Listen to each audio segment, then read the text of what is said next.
नमस्ते सबैजनालाई। अहिले हामी उभिरहेको ठाउँ 8 फिस नगरपालिका दैलेखको 7 तला भन्ने ठाउँ।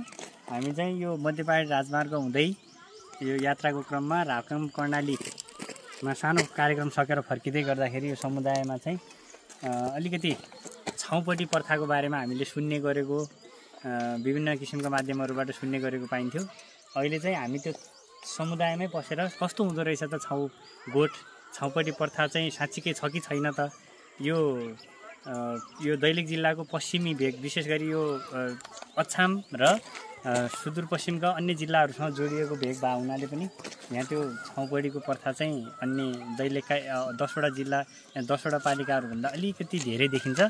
त्यो चाहिँ हामी स्थलगत हजुरहरूलाई यो छाउपट्टि गोठ कस्तो रहेछ, के छ, यसको बारेमा चाहिँ सम्पूर्ण विस्तृत जानकारी देखाउँदैछु। त्यसको लागि मेरो पछाडि ल्याउनु।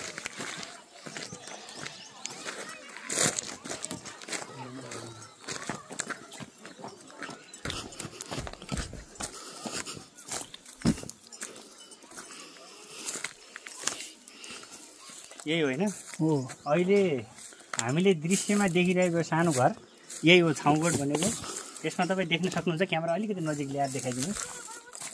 यहाँनिर सानो झुल छ रहेछ होइन, तर यहाँ मान्छे सिधा खुट्टा गरेर सुत्न पनि सक्दैन क्या। मान्छेले खुट्टा खुम्च्याएर सुत्नुपर्ने अवस्था छ।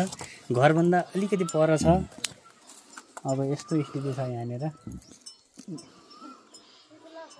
यहाँ तल के छ?